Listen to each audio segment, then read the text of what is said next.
Seeing the absolute dysfunctional state in which number 10 is currently in is very, very shocking. And we have to ask the question, is this Boris Johnson, or is this just the state of number 10 that it's always been, and just that Boris, shall we say, has been the one, shall we say, to more highlight the state of number 10? And really, this is Boris Johnson at play here. If you followed Boris Johnson any of his career, dipped in and can go back to have other people pretty much confirm that yes, this is how Johnson operates. It is Johnson fully. We saw how he behaved when he was foreign secretary. You can go all the way back to when he was mayor of London and see the exact same kind of dysfunctionality and chaos that he would have not only operate again in the mayor's office at London, but even openly during cabinet meetings and the town council meetings that he would have and hold as mayor of London.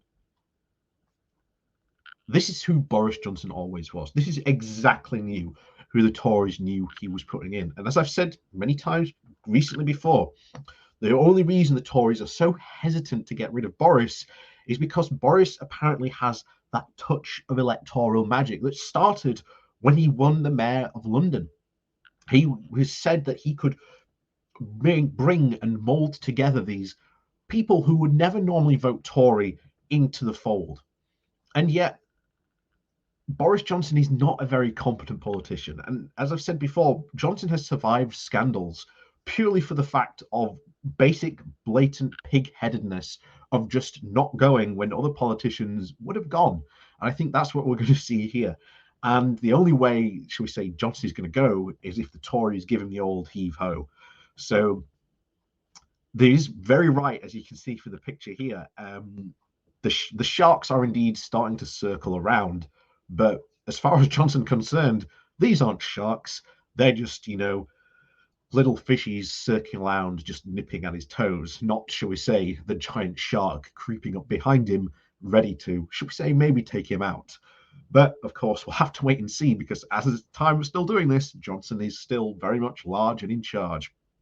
So let's go diving into this, because I think this article does shed a bit more light onto, shall we say, the dysfunctionality that is Boris Johnson's number 10 office. So before we do go jumping into that, please do remember to hit that like, share, and subscribe button. And of course, down below, there are links to my Patreon page and a one-off donation link called Buy Me Coffee, where you can indeed buy me coffee. And as always, thank you very much to all those people who do support the channel that way. So on with the show. So this comes from the New Statesman with the title of Why Boris Johnson's number 10 is so dysfunctional.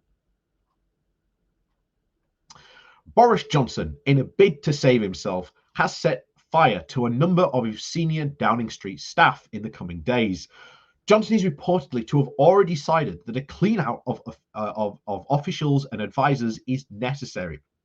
He is simply waiting for the publication of the Sue Gray report into the various parties held at Downing Street in breach of the lockdown rules during 2020. Those set for the axe are said to include Dan Rosenfeld, Johnson's chief of staff, Martin Reynolds, his principal private secretary, and the man behind the now infamous Bring Your Own Booze email, inviting number 10 staff to a rule-breaking party on the 20th of May 2020, and possibly Jack Doyle, the Downing Street Director of Communications. Rosenfeld and Doyle are two of the three most highly paid advisors in the number 10 team, and the other is Marana Murids, Johnson's head of policy, and a long-time ally whose position is not thought to be under threat. The departures of Rosenfeld and Doyle would represent yet another exodus of senior staff under Johnson. The pair replaced Dominic Cummings and Lee Cain respectively in those two roles little more than a year ago.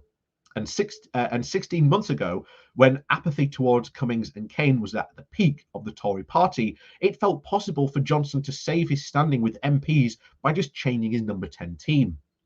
As I wrote in the long read at the time, Johnson could, and some MPs think, always ditch his unloved court by having a metamorphosis from a Liberal mayor to Brexiteer PM and reinvent himself once again.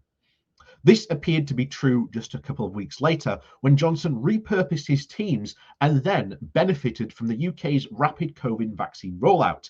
But just a year later, the ire of many Tory MPs is now directed at Johnson himself rather than his advisors. Johnson no longer has a set of human shields, from Cummings to the former Education Secretary Gavin Williamson, to try and hide behind. But what are key staff in Number 10 set to be replaced? And why is Johnson's operation so dysfunctional? The New Statesman has spoken to those familiar with the way the building is currently run. They described an operation that lacks unity and accountability, and as epitomised by the regular mismanagement of the key gathering in each day of Number 10, the Prime Minister's 8:30 a.m. morning meeting held in the Cabinet Room. The meeting is attended by around 15 people. Attendees include Chancellor Rishi Sunak, the Chief Whip Mark Spencer Reynolds, his deputy Stuart Glasborn, and the additional Private Secretary Rosenfeld, Dawes, Maritz, Simon Finn, and Ben Glascoigne. Johnson's Deputy Chief of Staff, Declan Lills, Johnson's political secretary, and trio of former Michael Gove advisors who now play pivotal roles in Number 10. Harry Newman, Henry Cook, and Meg Powell Chander. David Frost also attended the meetings prior to his resignation as the Brexit minister. And of course, there have been very notable changes to this meeting since Rosenfeld replaced Cummings as Johnson's chief leave advisor to Number 10. For a start, the meeting now begins with a review of the day's papers, something that Cummings regulated to the end of the meeting. As he once put it to me insistently, approximately 100% of the media is irrelevant to my goals. The morning discussion then tends to rage over what stories the PM was interested in, said a senior source. This can lead to a very freewheeling sessions that lack structure and purpose. The problem is compounded by Johnson's reluctance to work through his daily red box of papers requesting urgent decisions, in marked contrast to David Cameron and Theresa May, who considered this task essential. Johnson, I am told, is a PM who doesn't do the paperwork, which makes the morning meeting particularly important. In meetings, Johnson actively resists being managed, and of course the likelihood of getting through any specific set of points on the agenda is very slim indeed. There's rarely any agenda at all, and at the morning meeting, instead, Johnson regularly goes off on a tangent as you try and yank it back, said an advisor who has been present at these meetings. You watch people's eyes and you can see this look of, are you going to intervene? Am I? As this discussion creams around having people going. The Prime Minister, if you could just interject, with people desperately trying to land their key point. But I'm also told that Johnson's staff do bear some responsibility for the meeting's dysfunction. The PM is often the only one who comes with any energy, said the advisor. I've seen him say we need to do X, Y, and Z, and no one really did or say anything. This is why I think we should go for, when we're on top of this, is a very reactive to the PM's agenda. Under Cummings, the senior staff were far more frequently attempts to offer direction to Johnson. The process that worked well in 2019 and sourced in 2020, and soured in 2020, Cummings would often gather staff half an hour before the morning meeting with Johnson to sift through various concerns. Rosenfeld chose to shorten the senior staff meetings to around a 10-minute stand-up, a decision that I am told now narrows the range of issues that can be brought to the Prime Minister's desk. All you can do with that is focus on what's at the top of the media agenda. In addition, the people that are really usually the issue, the advisors from the policy unit or the dedicated private secretaries, are not in the room. The policy team in general has a reduced influence under Rosenfeld, where Cummings rated Mraz and empowered her.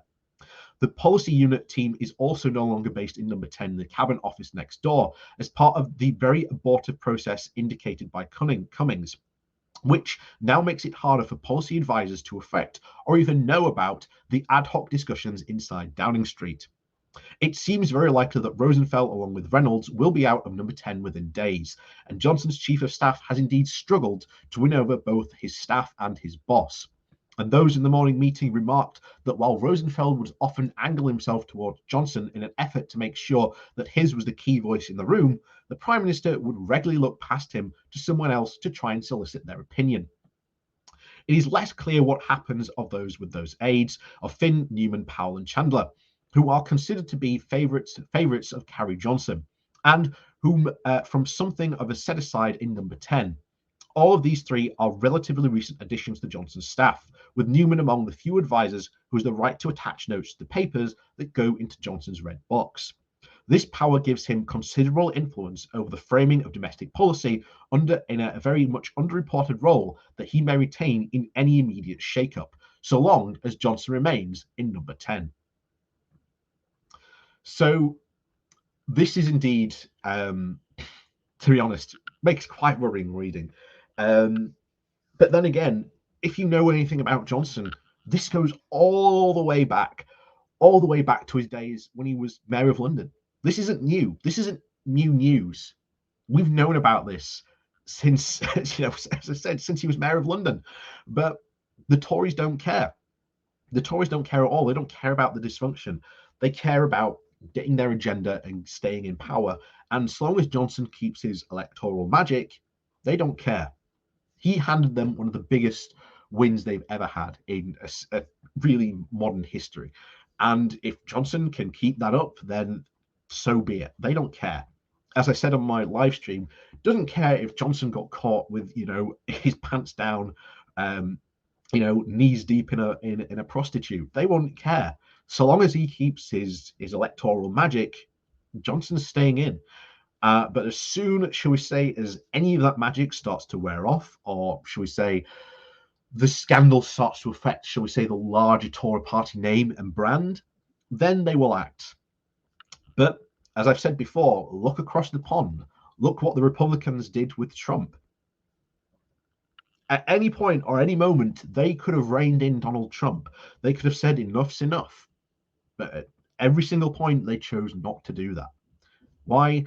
Because they didn't care that Trump was in office, because effectively he was doing what they wanted with their policies, and they had a sort of a large majority to act and do with what they wanted. And as long as he was there providing that, they didn't really care. And it's the same now with Johnson.